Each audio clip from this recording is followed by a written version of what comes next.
Salah satu pemain hebat sepanjang masa diganjar kartu merah di laga penutup karir sebagai pesepak bola. Tapi apa yang bikin ia kehilangan ketenangan?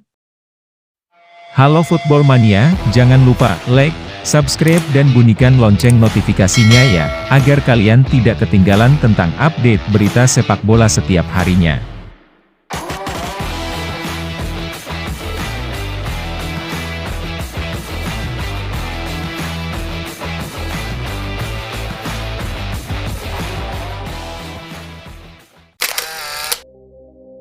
Zinedine Zidane akan selamanya dikenang sebagai salah satu yang terbaik dalam sepak bola, tapi penampilan pamungkas dalam karirnya dirusak oleh kartu merah ceroboh pada final Piala Dunia 2006 antara Prancis kontra Italia di Jerman. Di samping menginspirasi Les Bleus meraih kejayaan global pada Piala Dunia 1998, bintang yang mengoleksi 3 penghargaan pemain terbaik dunia FIFA dan Ballon d'Or itu tersungkur di bawah awan Stadion Olimpiade di Berlin. Zidane memecah kebuntuan dalam pertandingan itu lewat titik penalti dalam kurun 7 menit, sebelum Marco Materazzi menyamakan skor kembali pada menit ke-19. Pertandingan terkunci di skor 1-1, memaksa laga final dilanjutkan ke babak perpanjangan waktu dan akhirnya adu penalti. Zidane gagal melanjutkan pertandingan saat ia diusir keluar lapangan pada menit ke-110 setelah berselisih dengan Materazzi di pertengahan areal bertahan Italia. Insiden ini tidak terlihat oleh wasit Horacio Elizondo, dan tentu sebelum ada teknologi VAR, tapi konsultasi dengan ofisial keempat berujung kartu merah untuk Zidane. Tayangan ulang menunjukkan bahwa Zidane terlibat adu mulut dengan Materazzi. Zizou menyerang Matrix dengan menanduk dada pria Italia itu, yang membuatnya terjatuh berguling-guling di rumput. Ada kabar pada saat itu bahwa Materazzi telah melontarkan kata-kata melecehkan yang ditujukan kepada ibu Zidane.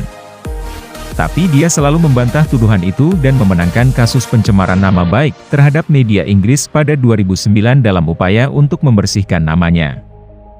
Matriz tidak pernah mengungkapkan dengan tepat apa yang dikatakannya kala itu sampai akhirnya ia belak-belakan kepada media Spanyol AS pada 2020. Tandukan kepala Zidane, "Saya tidak mengharapkannya pada saat itu. Saya cukup beruntung bahwa seluruh episode datang secara mengejutkan. Karena jika saya mengharapkan sesuatu seperti itu terjadi dan telah siap untuk itu, saya yakin kami berdua akhirnya akan diusir," ucap Materazzi. "Ada sedikit kontak antara kami di daerah itu. Dia pencetak gol Prancis pada babak pertama dan pelatih kami, Marcelo Lippi, menyuruh saya untuk menjaganya. Setelah duel pertama di antara kami, saya meminta maaf tapi dia bereaksi buruk.